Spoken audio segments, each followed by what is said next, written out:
আল্লাহ তো সবকিছু নিয়তি লিখে রেখেছেন যে অমুক লোক ভালো হবে না খারাপ হবে, সে কাউকে খুন করবে কি করবে না, বা কাউকে ধর্ষণ করবে কিনা, অথবা চুরি করবে কিনা, অথবা ভালো কাজ করবে কিনা, সে বেহেশতে যাবে নাকি দোজখে, সবকিছু আগেই লেখা থাকলে আমরা কি করব?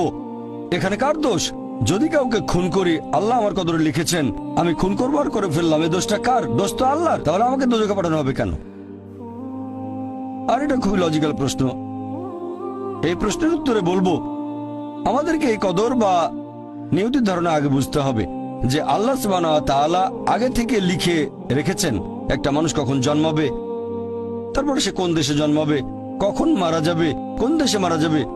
আল্লাহ পবিত্র কোরআনে বলেছেন সূরা ইসরা অধ্যায় 17 আয়াত নম্বর 14 যে যখন কোন শিশু জন্ম নেয় তার কর্মগুলো আমি তার গ্রীবালগ্ন করে দিই। একজন মানুষের ব্যাপারে আল্লাহ জানেন সে কি করবে, ভালো না খারাপ, সঠিক না বেঠিক, সে বেহেশতে যাবে নাকি দোজখে যাবে। যে ধরেন একটা ক্লাসে একজন টিচার পড়াচ্ছেন 100 জন ছাত্রকে প্রায় 1 বছর ধরে, আর পরীক্ষা শুরুর আগে টিচার অনুমান করলেন যে এই ছাত্রটা এবারের পরীক্ষায় ফার্স্ট হবে, ফার্স্ট ক্লাস ফার্স্ট, এই ছাত্র পাবে সেকেন্ড ক্লাস, এই ছাত্র করবে ফেল। এটা আমি উদাহরণ হিসেবে বলছি। এর কিছুদিন পরে পরীক্ষা হয়ে গেল, প্রথম ছাত্র হলো ফার্স্ট ক্লাস ফার্স্ট, এই ছাত্র সেকেন্ড ক্লাস, আর ওই ছাত্রটা করলো ফেল। এখন আপনাদের প্রশ্ন করি, যে ছাত্র ফেল করেছে সে কি টিচারকে বলবে আপনি বলেছিলেন যে আমি ফেল করব তাই ফেল করেছি? এখানে দোষটা কার? টিচারের নাকি ছাত্রের? কার দোষ? ছাত্রের। টিচার অনুমান করেছেন এই ছাত্রটা বাইরে ঘুরে বেড়ায়, ঠিক মতো ক্লাসে আসে না, সিনেমা দেখতে যায়, এজন্য সে ফেল করবে। ওই ছাত্র মোটামুটি মাঝারি, এই ছাত্র খুব মেধাবী, অনেক পরিশ্রম করে, তাই টিচার পরীক্ষা শুরু হওয়ার আগে অনুমান করেছেন এই ছাত্র হবে ফার্স্ট ক্লাস ফার্স্ট, এই ছাত্র সেকেন্ড ক্লাস, ওই ছাত্র ফেল। তারপর আসলে ওই ছেলে ফার্স্ট ক্লাস ফার্স্ট, এই ছেলে সেকেন্ড ক্লাস, আর ওই ছাত্র ফেল। টিচার অনুমান করেছেন, তার মানে এই না যে দোষটা টিচারেরই হবে। টিচার সবাইকে পড়িয়েছেন সঠিকভাবে, সমানভাবে। একইভাবে আল্লাহ সুবহানাহু ওয়া তাআলার আছে ইলমে গায়েব, তিনি ভবিষ্যৎ সম্পর্কে জানেন। কিছু জিনিস ঠিক করা আছে যে এই লোকটা জন্মাবে অমুক দেশে, জন্মাবে অমুক দিনে, আর সে মারা যাবে অমুক দেশে অমুক তারিখে, ইত্যাদি ইত্যাদি। তার পরিবেশ ধনী হবে নাকি গরিব হবে, তবে পছন্দটা এখানে আপনার। যেমন ধরেন 12 স্ট্যান্ডার্ড পাস করার পরে অপশন আপনার হয়তো ইঞ্জিনিয়ার হবেন, অথবা ডাক্তার হবেন, বা একজন আইনজীবী। এখানে পছন্দ আপনার, ঠিক করলেন আপনি হবেন ইঞ্জিনিয়ার।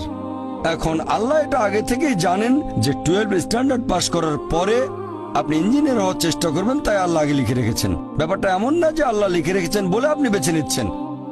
যেহেতু আপনি এটাই বেছে নেবেন, তাই আল্লাহ আগে লিখে রেখেছেন।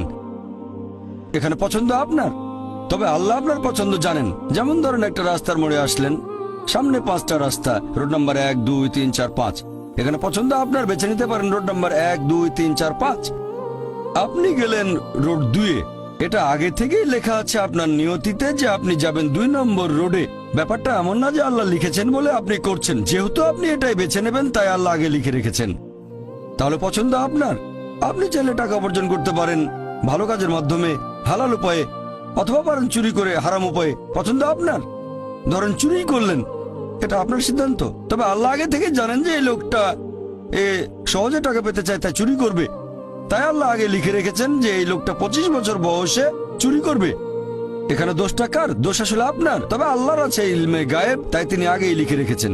সিদ্ধান্তটা আপনার। আল্লাহ তাআলা মানুষদের দিয়েছেন স্বাধীন ইচ্ছা, আপনি আল্লাহ তাআলাকে দোষ দিতে পারবেন না আপনার পাপের জন্য।